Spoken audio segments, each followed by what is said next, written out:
안녕하세요. 국어 생각의 시작, 국어생각 김종성 선생님입니다. 반갑습니다. 우선 2025학년도 9월 대수능 모의고사를 치르신 전국의 수험생 여러분들 고생 많으셨고요. 일단 지나간 겁니다. 지나간 거고 우리는 수능으로 가는 과정이 있는 거예요. 그렇죠? 남은 2개월 결코 짧지 않습니다.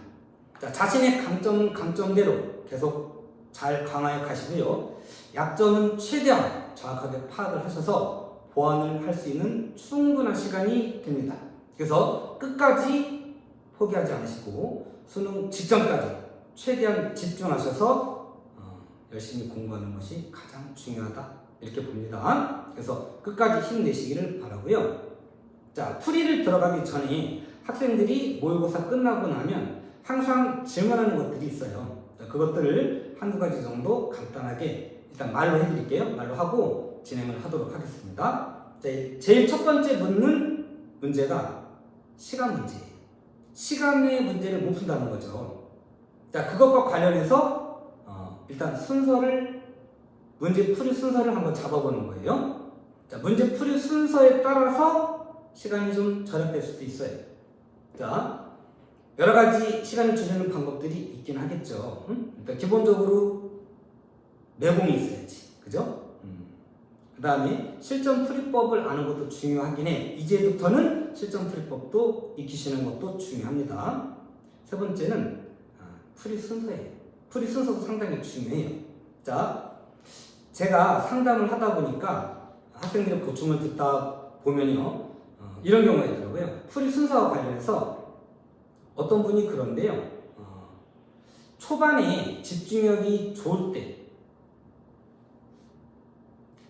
독서 지문, 특히 과학기술과 같이 좀 정보가 많이 집약된 지문을 먼저 풀고 뒤에서 문학은 빠르게 풀 수 있으니까 뒤에서 문학을 풀어라 이렇게 조언하시는 분들도 있다고 해요. 물론 그것도 나름대로 그분 노하우가 있을 거예요. 그런데 학생 입장에서 생각해보면 조금 안 맞는 것 같아요. 우리가 수학 문제 풀 때 어려운 것부터 풀까요? 쉬운 것부터 풀까요? 그럼 당연하죠. 당연히 쉬운 문제부터 푸는 거예요. 그래서 내가 얻어낼 수 있는 점수를 얻고 그리고 나서 어려운 문제를 풀어서 추가 점수를 얻는 거예요. 그렇지 않나요? 근데 왜 국어만 굳이 초반에 어려운 걸 풀어야 돼요? 안 맞죠? 자, 제가 생각할 때에는 수능 날에는 어찌됐든 긴장을 합니다. 평상시 긴장을 안 하던 학생이라 하더라도 수능 날만큼은 분명히 긴장을 하게 돼 있어요. 자, 그런 데다가 1교시가 국어잖아요. 그리고 국어를 푸는데 만약에 화작을 선택한 학생이 있을 때 독서는 안 푼다고 하는 거예요. 자, 맨 처음에 독서 풀지 않고 일반적인 순서를 얘기할 때 보통 화작을 많이 푸시죠? 그 다음에 독서론, 문학, 독서 이렇게 풀어요. 보통 그렇죠? 자, 물론 이제 중간에 문학도 너무 어렵고 복잡한 게 있으면 넘기고 독서도 어려운 게 있으면 넘겨서 마지막에 푸는 것도 하나의 방법이에요. 자, 다 좋아요. 좋은데 자, 제가 말씀드리고 싶은 건 초반부예요. 처음 7분에서 10분은 굉장히 긴장이 많이 되는 때예요. 그때 만약에 화작을 푼다고 하잖아요. 그러면 화작은 또 다 맞춰야 된다고 하는 심리적인 압박감이 있잖아요. 그래서 평상시에 한 10분에서 12분에 풀 수 있었던 학생도 수능 날에는 긴장이 돼가지고 또 신중하게 다 맞고 싶어가지고 읽은 것 또 읽고 읽은 것 또 읽고 읽은 것 또 읽고 그래서 15분 심지어 20분을 넘어가는 경우도 봤어요. 자, 그러면 그날 수능은 망친 거예요. 이듬해 다시 보실 때마다. 자, 그렇게 했으면 절대 안 되시고. 자, 그래서 처음에 7분과 10분은 7분에서 10분은 화작을 꼭 풀 필요가 있는 건 아니에요. 뭘 그럼 풀어야 되는 거냐? 가장 자신 있는 것, 가장 쉽다고 생각되는 거를 먼저 풀어야 돼요. 자, 그 영역으로 제가 추천해드리고 싶은 부분이 고전시가예요. 좀 의아하죠? 자, 학생들 입장에서는 고전시가 어렵잖아요. 해석도 잘 안 되고. 그렇죠? 자, 그런데 우리가 수능날 가면, 수험장에 가면 수능 특강이나 수능 완성을 통해서 고전시가를 2번, 3번, 4번 이미 보았어요. 본 상황에서 연계 지문이 체감 연결이 높게 느껴지는 그런 작품이 나와요. 그래서 실제로는 거의 안 보고 풀어도 될 수 있을 정도로 익숙해진 작품들이 나온다고 봐야 됩니다. 또는 아직까지 수특을 안 보셨다면 수특을 좀 꼼꼼히 보셔가지고 고전 시가가 나왔을 때 그 고전 시가를 거의 안 보고 풀 수 있을 정도로 3번, 4번 반복하시기를 부탁드립니다. 자, 그랬을 때 처음 7분, 10분 동안에 가장 쉽고 자신있고 빠르게 풀 수 있는 영역이 고전 시가가 될 수 있는데 그렇게 해서 고전 시가 영역을 7분에서 10분 안에 풀어내고 나면 그 다음에는 여러분들 심리적으로 안정이 되고 시험에 몰입이 되는 거예요. 그리고 나면 이제 본 실력의 발휘가 쭉 되니까요. 집중을 하시고 마지막 10분에서 7분. 자, 그때도 조심할 것이 OMR 마킹은 마지막에 하시면 절대 안 돼요. 자, 10분 남았다고 했을 때 그때 일단 마킹은 푸신 건 다 하시고 마지막 7분, 10분은 풀자마자 바로바로 OMR에 마킹할 수 있도록 합니다. 왜 그러냐면 마킹을 해야 한다고 하는 부담감도 있고 마지막 질문도 풀어야 풀다 보시면 집중이 안 돼요. 집중이 안 되시다 보니까 문제를 잘 못 푸는 거예요. 그러니까 일단 10분 남았을 때 일단 풀이하신 것들은 OMR에 다 옮기시고 그리고 나서 나머지 7분, 10분은 풀면서 바로바로 OMR에 옮길 수 있도록 합니다. 자, 제가 당부하는 말씀은 마지막 2개월 동안이 2004부터 2016학년도까지의 작품 목록을 뽑으셔서 그 목록과 수특, 수완을 비교하셔가지고 겹치는 작품 중에 당연히 올해 6월, 9월 나온 거 빼셔야죠. 빼시고 3번 이하로 3번 미만이라고 해야 되겠네요. 3번 미만으로 나온 작품 중에 수특, 수완이 겹쳤다 작품이 그러면 그 작품은 꼼꼼히 보시되 특히 시조. 자, 6월에는 가사가 나왔고 9월에는 시조가 나왔잖아요. 그럼 수능에는 시조가 나온다는 얘기예요. 자, 시조를 꼼꼼히 보시고요. 플러스 더 보신다면 가사 꼼꼼히 보시면 되겠습니다. 극과 시나리오, 극에 속하는 시나리오 희곡은 일단 이번엔 안 나왔잖아요. 그럼 일단 그거는 크게 신경 쓰지 않아도 좋고요. 시조와 가사 꼼꼼히 보셔서 수능날 시조가 나왔을 때 시조를 먼저 접근할 수 있도록 하기를 바랍니다. 자, 본격적으로 풀이 들어가 볼 건데요. 자, 그래서 제가 일단 제일 먼저 풀 거는 시조를 먼저 풀 거예요.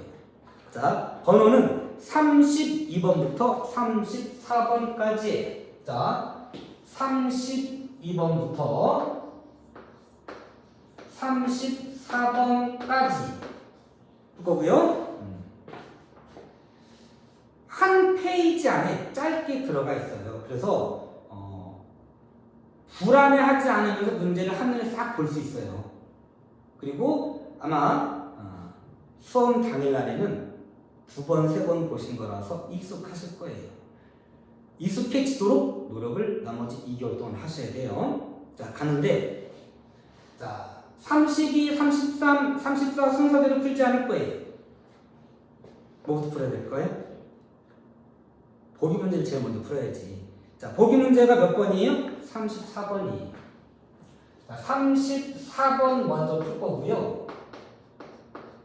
자, 34번 문제는 보면 볼 필요 없어요.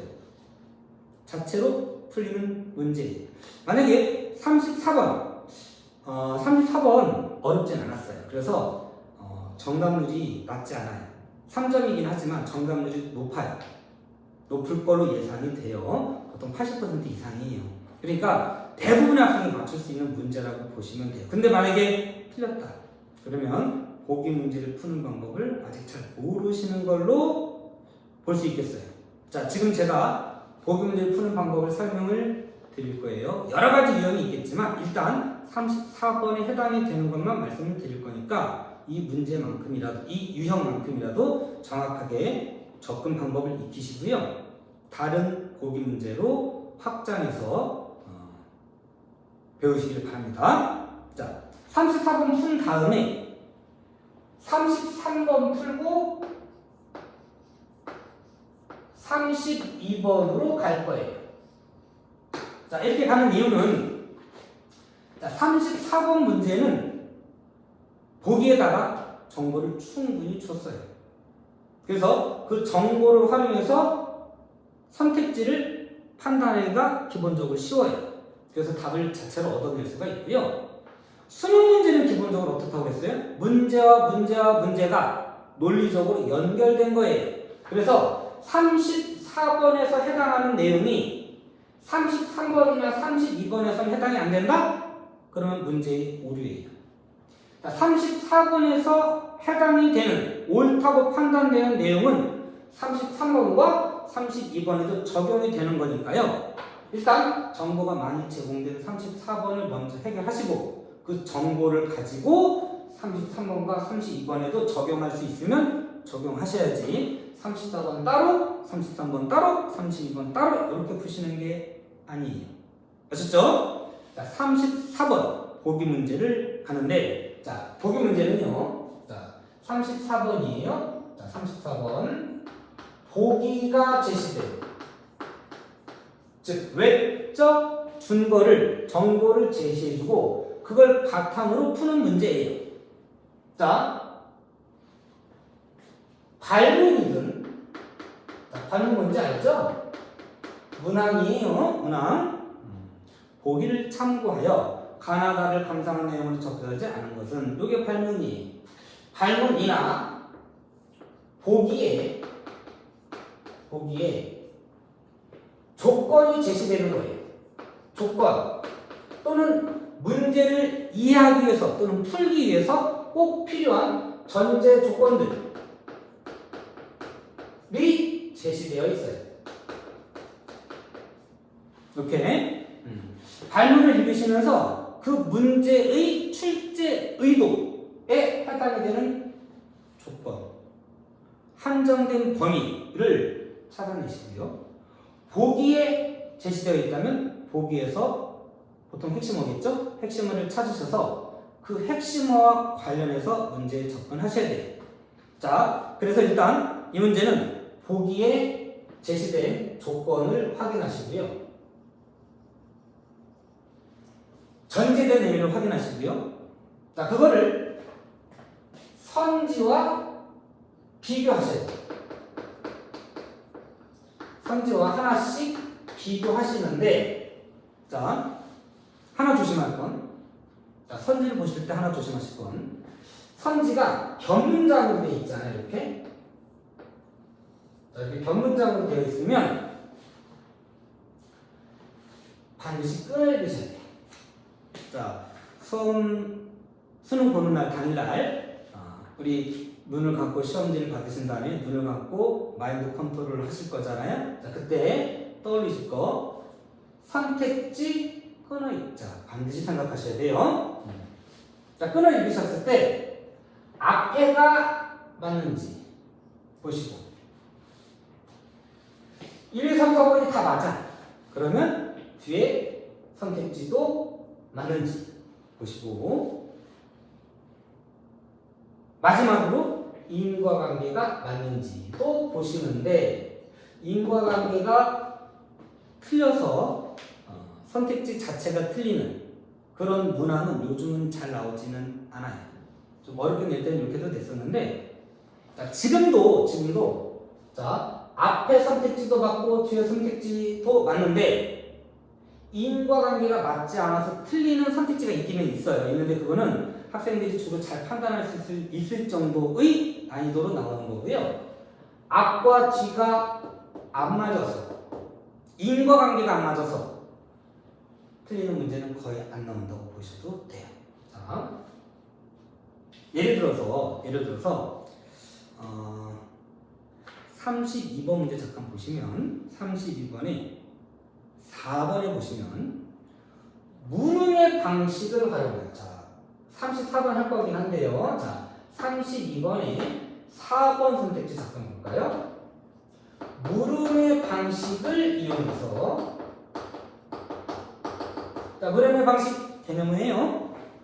개념은 숙지하고 계셔야죠. 자, 물음의 방식이라고 하는 거는 실제 의문문, 두 번째는 의문문 형식이지만 의문문이 아닌 것. 표현 방법 뭐라고 하죠? 서리법. 이 두 가지를 묶어서 물음의 방식이라고 해요. 자, 물음의 방식을 활용하여 대상에 대한 친밀감을 드러냈다 라고 하는 선택지가 있죠? 자, 우리가 문제 푸실 때 잘라가지고 선치를 잘라가지고 앞에 물음의 방식이 있는지 맞는지 뒤에 대상과의 친밀감이 드러났는지 확인을 해야 된다라고 했잖아요. 그죠? 그리고 마지막에 인과관계도 봐야 된다라고 했는데 인과관계를 틀리게 하는 선택지는 잘 안 나온다고 했지만 그건 이제 문제를 어렵게 내서 학생들을 함정에 빠뜨릴 경우고 이런 선택지는 여전히 나와요. 앞뒤가 인과관계가 안 나와서 그냥 틀리다고 할 수밖에 없는 그런 선택지는 여전히 나오는데 이거는 학생들을 위해주는 선택지라고 저는 생각을 하거든요. 왜냐? 너무 쉬워요. 자, 선택지에 숨어있으면 잘 못 고르는데 요것만 딱 빼가지고 물어보면 대부분 학생이 맞추더라고요. 자, 예전에는 이렇게 나왔어요. 서리법을 사용하여 의문을 제기하고 있다. 어때요? 여러분 대부분 맞추던데. 서리법은 답을 요구하는 게 아니에요. 그렇죠? 의문문 형식으로 써서 오히려 의미를 강조하는 거예요. 그래서 서리법을 사용한다고 의문이 제기되는 건 아니에요. 그렇죠? 그래서 이거는 본문이 뭐가 나왔든 상관없어요. 그냥 먼저 지우시면 돼요. 아시죠? A와 B를 병치하여 A가 B의 원인을 드러낸다. 어떨까요? A와 B가 병치됐다는 건 A와 B가 대등하다는 거예요. 그러면 A가 B의 원인일 확률이 사실 거의 없을 거예요. 물론 가능할 수도 있긴 하겠지만 병치했다는 거니까 순서를 바꿔도 말이 된다는 얘기거든요. 그런데 A가 B의 원인이다? 안 맞을 확률이 되게 높아요. 윤동주의 바람이 불어라는 시의 선택지로 나왔던 거예요. 자, 마찬가지로 물음의 방식을 쓰면 친밀감이 부각될까요? 어때요? 이 안에 서리법도 포함되는 거예요. 서리법을 사용하면 친밀감이 부각될까요? 자체로 말이 안 돼요. 틀린 거예요. 자, 이런 선택지 때문에 시간 끌면 안 돼요. 이건 그냥 우리들을 위해서 시간을 좀 아껴주려고 친절하게 주신 선택지구나 하고 바로 없애셔야 돼요. 알았죠? 자, 요거는 조금 33번하고 벗어난 거였지만 선지를 어떻게 읽을 것인가에 대해서 이야기하다 보니까 좀 확장을 해서 미리 이야기를 좀 했어요. 자, 보기에서 조건 확인하시고 그 다음에 선지와 비교하시는데 선지는 반드시 변문장으로 되어 있을 때 앞에 절과 뒤에 절을 끊어 읽으시고요.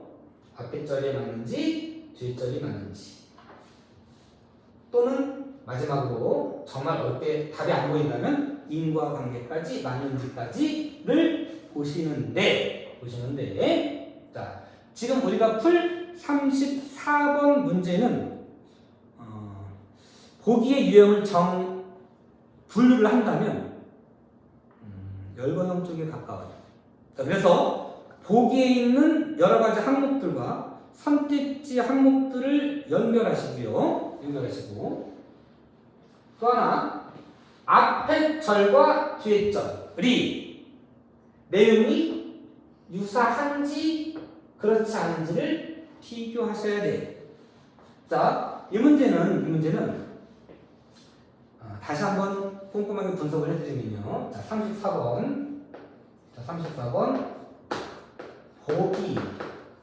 보기의 조건, 보기의 핵심 내용과 조건이라고 해도 좋고 전제라고 해도 좋고 다 좋아요. 그 핵심을 고르시고 그 핵심하고 선지를 비교하시는 거예요. 그 다음에 그 선지는 앞절과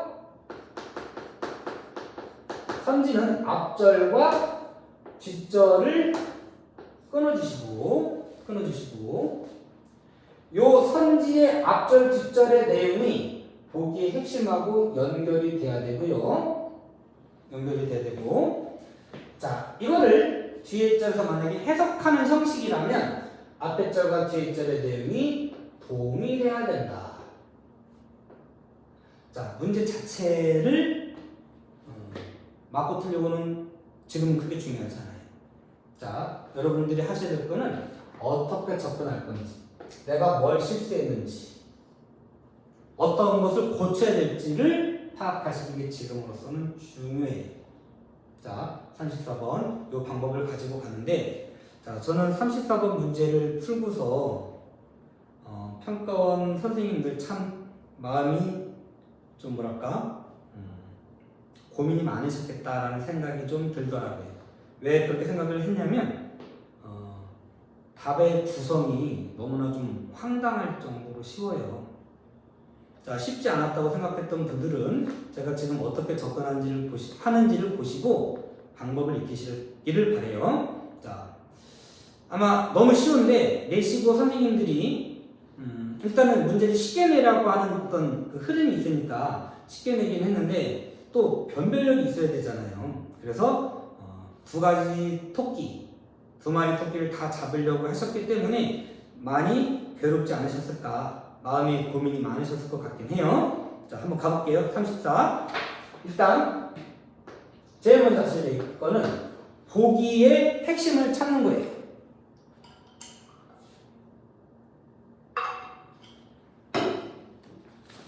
자, 죄송합니다. 물 한 잔 마셨습니다. 자, 보기의 핵심 확인해 볼게요. 정철과 조존성에 살았던 가번나번 정철의 작품이고요. 다번 조존성의 작품이네요. 살았던 16세기 후반, 17세기 초반에는, 자, 그러면 가나다의 작품은 몇 세기의 작품이에요? 16세기 후반부터 17세기 초반의 작품이에요. 오케이. 얘는 정치 참여 과정에서 당파 간의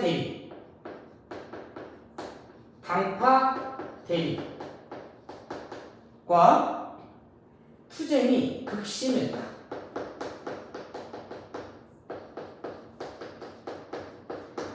자, 당파라는 거 한국사를 배우실 때 충분히 배우셨을 텐데, 요즘으로 따지면 당과 당끼리의 대립이죠.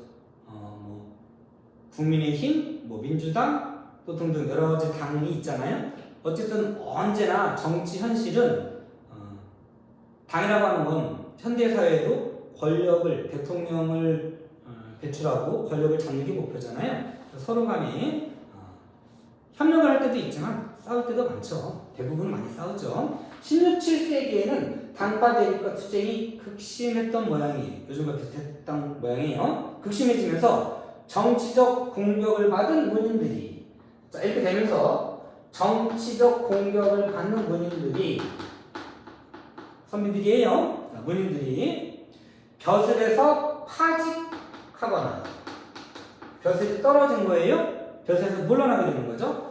유배되거나 살림에 은거하거나.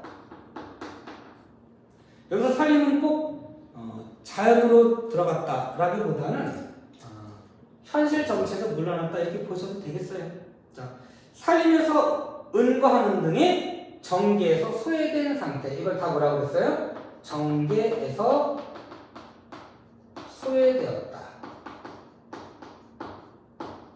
자, 여기서 소외라고 하는 건 우리가 알고 있는 사회학 용어로서 주객이 전도되었다 그런 의미가 아니고 배제되었다라는 정도로 이해를 하시면 되겠어요. 이 과정에서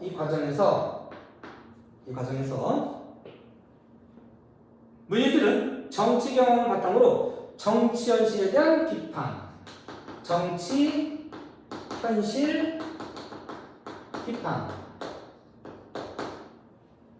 그 다음에 경계.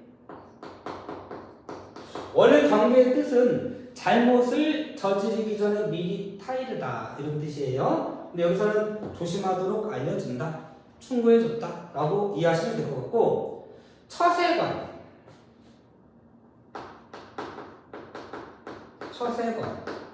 요즘 학생들 어휘력이 너무 약해서 혹시 이런 단어 모를까봐 걱정이 되는데 기회일까요? 자, 처세관이라고 하는 건 어떻게 행동을 할 것이냐, 어떻게 상황에 대처할 것이냐를 대한 관점이다, 방법, 논리다 이렇게 이해하시면 되겠고요. 자연에 몰입하려는 태도. 자연 몰입을 해줄게요. 자, 이런 것들이 작품에 드러났다. 이런 내용이에요. 자, 요 내용을 가지고, 자, 여기부터 이렇게 요 내용을 가지고 선택지를 하나씩 연결하시면 되는 거예요. 자, 제가 좀 잘릴 수도 있으니까 요거를 좀 지우고 선지를 연결해 볼게요. 자, 잠깐 시간 드릴 테니까, 시간 걸릴 거니까 선지를 일단 다 보셨던 분들이라 하더라도, 맞았던 분들이라 하더라도, 자, 선지를 다시 한번 읽어보고 계세요.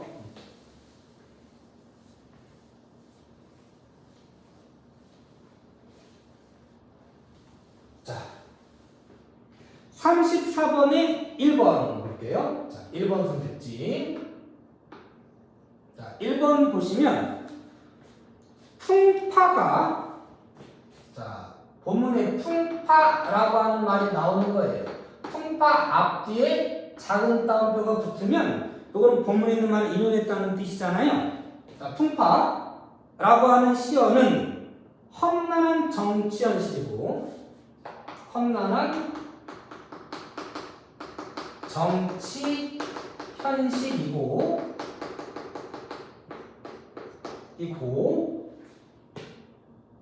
일렁이던 배가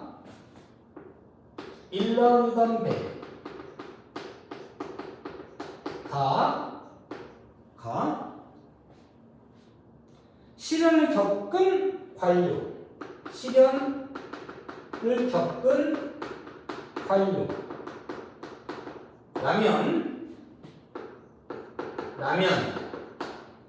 먹는 거 아니에요? 라면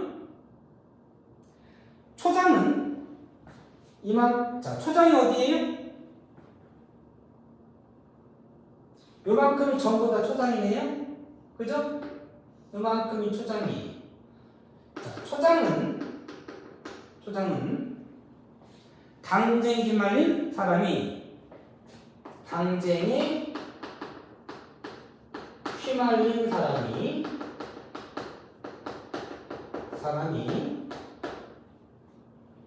정치적 소외 상태에 놓인 것.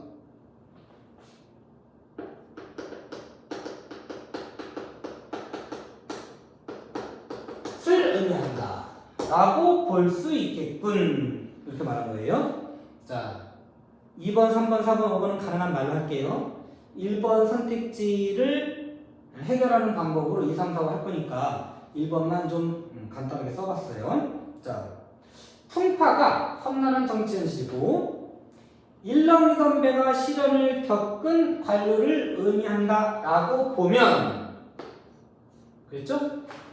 자, 이거를, 자, 이 내용이 이 보기의 내용하고 일치가 돼야 돼요. 자, 그렇긴 한데, 이거는 가정이잖아요. 조건, 가정. 그죠? 라고 본다면, 이런 거예요. 그러니까 여기를 맞는지 틀리는지 시간 써서 주의를 기울일 필요는 없어요. 이렇다고 치면, 초장은 이렇게뿐. 이럴 때, 자, 앞에 풍파가 험난한 정치 현실이고 일렁이던 배가 시련을 겪은 관료라면 까지 끊으세요. 자, 끊으시고, 그 다음에 초장은 당쟁에 휘말린 사람이 정치적 소외 상태에 놓인 것을 의미하겠군 까지 두 군데로 봤을 때 요 앞에 부분하고 요 밑에 부분이 뜻이 같아야 돼. 자, 같으면 올바른 거고요. 같다고 보기 어려우면 틀린 거다 이렇게 보시면 되겠어요. 자, 이 내용은 조건을 붙인 거기 때문에 올바른지 틀린지 판단할 필요가 없어요. 그러니까 맞는 거예요. 맞는 거고 밑에 게 위에 거랑 같으면 되는 거예요. 자, 어디에 신경 쓰시지 아시겠죠? 앞에 거 신경 쓰면 안 돼요. 우선 지금 조건 이렇다고 본다면 인 거예요. 그런 하에서 얘가 위에 거에 맞느냐 안 맞느냐만 보시면 되는 거예요. 방법 아시겠죠? 자, 풍파는 험난한 정치 실현실이라고 했어요. 일렁이던 배는 시련을 겪은 관료예요. 사람을 의미하는 거죠. 자, 그러면 초장, 당쟁에 휘말린 사람, 시련을 겪은 관료 같은 사람이에요. 그죠? 그죠? 그 시련을 겪는 게 뭐예요? 여기서 파직을 당하고 유배를 당하고 살림에 은거한 것을 말하는 거예요. 그래서 소외된 것이다 라고 볼 수 있어요. 앞의 내용과 밑에 내용이 동일해요. 그래서 일단 1번은 맞는 거예요. 자, 2번 요거는 말로 하고 3번만 다시 한번 써볼게요. 자, 2번 구름이 험하거늘이 정치적 위기의 조짐에 해당하고 허술한 배에 두신 분내가 신진 관료라면 새롭게 진출한 관료라면 끊으세요. 자, 이거 맞는지 틀리는지 보실 필요가 없다는 거예요. 이거는 조건이기 때문에 맞는 거예요. 이걸 기준으로 해서 그 뒤에 내용이 앞에 내용이 맞느냐 틀리느냐만 보시면 되는 거예요. 가의 종장이 뭐예요? 허술한 배 투신 분내는 모두 조심하소서 그랬어요. 자, 일렁이던 배는 관료고요. 관료들이 그 당시에 소외됐다고 그랬잖아요. 근데 그 중에서도 허술한 배를 두신 분은 정치적 기반이 약한 선비라는 뜻이 되는 거예요. 신진 관료가 되는 거죠. 라면, 자, 여기까지는 따질 필요 없다고 그랬어요. 그냥 설명을 제가 해드리는 것 뿐이고요. 자, 가의 종장은 다시 한번 읽을까요? 허술한 배 두신 분내는 모두 조심하소서. 조심하소서 뭐 하는 거예요? 어드바이스 하는 거예요. 충고해 준 거예요. 경계해 주는 거예요. 그죠? 그래서 뒷부분 읽어볼게요. 가의 종장은 화자가 정치 경험이 충분하지 않은 이들 신진 관료들에게 정치의 험난함을 알려주는 것이겠군. 경계해 주는 것이다. 맞다고 볼 수 있어요. 괜찮아요? 3번 볼게요. 3번. 너무 쉬웠어요. 근데 너무 쉬웠다고 우습게 보고 넘어가지 마시고요. 푸는 방법만큼은 정확하게 익히고 가시는 거예요. 자, 1번처럼 다시 한번 써볼게요. 심의산은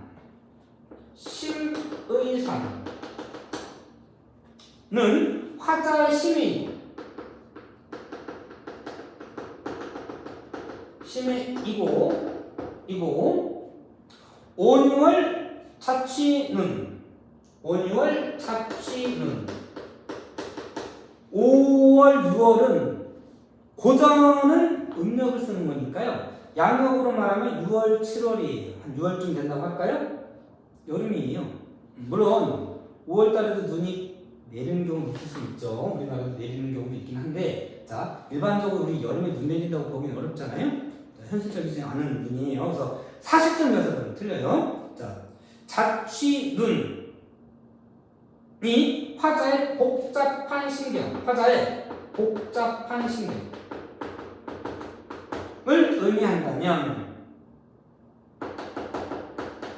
자, 여기 잠깐 볼까요? 자, 심의산이 화자의 마음을 의미해요. 그 마음 속에 자취눈이 날려요.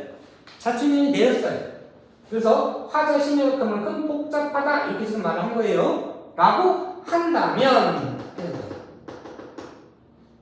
자, 이거는 맞는지 틀리는지 따질 필요 없다는 거예요. 라면 끊으세요. 자, 끊으시고 그 뒤에 나의 초장과 중장. 여러분 잘 보세요. 자, 초장 심의산 서너바퀴 강돌아 휘돌아 들어. 자, 심의산이 어디에 있는 거예요? 이게 초장이에요. 그죠? 그 다음에 중장 어디에요? 온유월 한낮에 살얼은 엉기니 된소리 섞어치고 자취는 내렸거늘 보았는가 니마 여기까지가 중장이잖아요. 여기가 중장이 요만큼의 초장과 중장을 요렇게 해석할 수 있다면 이라고 전제를 준 거예요. 그랬는데 마지막에 보세요. 자, 뒤에 줄 볼게요. 나의 초장과 중장 이거잖아요. 그죠? 자, 허탈해서 웃는 거예요, 선생님이. 응? 자, 이 초장과 중장이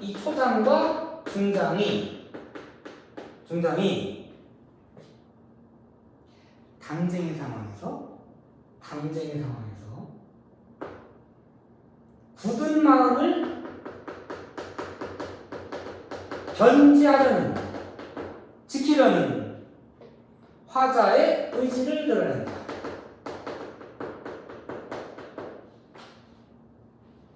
자, 황당하다는 생각이 들어요? 자, 평가 선생님들 욕하면 안 돼요. 평가 선생님들도 여러분들에게 문제를 어렵지 않게 쉽게 내면서도 변별력을 주려고 고심해서 만드신 문제예요. 응? 자, 문제에 정확하게 접근하실 수 있으면 좋은 거고요. 다만 이제 너무 쉬웠기 때문에 수능에서는 6월 난이도 내지는 6월과의 한 가운데쯤 한 서너 개 정도는 2개에서 한 3개 이상은 어려운 문제를 넣을 수밖에 없어요. 변별이 안 될 거거든요. 더구나 올해 의대 증원이 많이 되잖아요. 1,500명 정도 증원이 되는 걸로 제가 들었던 것 같은데, 그래서 반수생이 너무 많아요. 잘 학교 다니다가 의대 가겠다고 여름방학 이후에 들어온 학생들이 너무 많아요. 그 학생들을 점수를 등급을 나누려면, 변별을 하려면 어려운 문제가 들어갈 수밖에 없어요. 자, 그래서 이런 문제가 이렇게 쉽게 나오기는 쉽지는 않겠지만 선택지를 만드는 방법은 유사할 거니까 방법은 반드시 익히셔야 돼요. 자, 잠깐 보세요. 이거 학생들 너무 우습게 보는 거 아니야? 자, 심이삼이 마음인데 그 마음에 눈이 날려요. 그것은 곧 당쟁으로 인한 복잡한 심정이다 이렇게 얘기했어요. 그죠? 자, 이걸 보기에 생각해 본다면 정계에서 소외된, 파직하거나 유배되거나 살림에 은거하고 있는 의진들, 선비들의 복잡한 심정이다 이렇게 볼 수 있겠어요. 말을 좀 잘못한 것 같다. 요거는 빼고 살림에 은거하는 거는 복잡하다고 말하기 어렵죠. 파직당하거나 유배당한 선비들이 복잡한 심정을 가졌겠죠. 라고 하면, 자, 요거는 가정이에요. 이렇게 한다면 이거니까 이게 맞고 틀리고 따지는 게 아니, 따지는 건 이 밑에 절이 위에 말하고 같으냐 다르냐는 따지면 되는 거예요. 자, 복잡한 심정 이거하고 굳은 마음 의지 이거 갖다 보는 사람 있을까? 마음이 복잡해 갈등하는 거잖아요. 그죠? 근데 이거는 굳은 마음을 지키겠다는 의지. 갈등하다가 이렇게 바뀔 수도 있잖아요. 그게 아니고요. 이 마음과 이 마음이 같은 말이냐 다른 말이냐를 따지는 거예요. 순서가 아니에요. 다르죠? 그래서 3번 선택지는 틀린 거예요. 정답 3번이에요. 풀이 방법을 익히시면 되겠어요. 4번, 5번도 동일한데 한번 그래도 잠깐 말로 볼까요? 자, 온 놈이 온 말을 하는 상황이 비방과 모략이 난무하는 현실이고 님이 임금이라면 판단 불필요 하는 거 아니에요? 그걸 기준으로 했을 때 나의 종장 온 놈이 온 말을 하여도 님이 짐작하소서. 요건데 나의 종장은 온갖 참소를 임금이 잘 판단해 달라는 것이겠군. 자, 거기서 온 놈이 온 말을 하는 상황이 비방과 모략을 주실까요? 자, 이거를 뒤에 절에서 뭐라고 했어요? 참소. 자, 참소라는 말을 모르는 학생이 혹시 있었을지 모르겠어요. 근데 워낙 3번이 답으로 두드러지기 때문에 아마 문제가 되진 않았겠지만 참소는 모함하는 말이 없는 일을 꾸며서 상대방을 모함하는 말이. 그래서 위에는 모함이 안 나왔네. 비방과 모략. 비방, 모략과 유사한 말이에요. 그래서 4번도 적절하다고 볼 수 있어요. 5번 미늘 없는 낚시가 욕심 없이 사는 삶을 의미한다면 자 본문에 제시문 밑에 보시면 미늘의 뜻이 나와 있어요. 바늘이 이렇게 있으면 낚싯바늘 있잖아요. 여기 이렇게 돼가지고 여기가 이렇게 안쪽으로 이렇게 삐져나와 있잖아요. 여기에 고기가 물면 입이 여기 걸리는 거예요. 안 풀려나는 거죠. 못 풀려나는 거지. 얘를 미늘이라고 해요. 근데 이 미늘이 없다라고 한다면 미늘이 없다고 한다는 건 고기를 잡을 마음이 없는 거죠. 고기를 잡고 생계를 유지하는 어부가 아니에요. 강환정을 하면서 시간을 낚고 지내는 사람들이다. 이렇게 보시면 되겠어요. 답번에 나오는 선비가 그렇다는 거예요. 자, 미늘 없는 낚시가 욕심 없이 사는 삶을 의미한다면 다의 제2수 총장 볼까요? 저 고기 놀라지 마라. 내가 흥겨워하노라. 고기를 잡을 마음이 없는 사람인 거예요. 자, 종장은 자연과 더불어 지내는 화자의 흥을 드러내는 것이겠군. 자, 여기에 나오는 어부는 고기 잡으려고 하는 게 아니고 흥경, 강화안정을 즐기고 있는 거기 때문에 자 맞는 말이고요. 자, 이거를 선택지를 가지고 본다면 5번 욕심 없이 사는 삶 밑줄이를 의미한다면 자르시고 거기까지는 뭐예요? 라면 가정이에요. 그게 옳으냐 그르냐 판단할 필요가 없다. 욕심 없이 사는 삶이기 때문에 밑에 자연과 더불어 지내는 화자의 흥경을 드러낸다. 일치한다고 볼 수 있어요. 그래서 정답은 최종적으로 3번이 되겠어요. 자, 33번, 32번 순서로 이어서 갈게요. 자, 33번. 자, 이건 좀 지우고 할게요. 자, 다시 한번 33, 32. 일단 33번 먼저 점검을 하고 계십시오.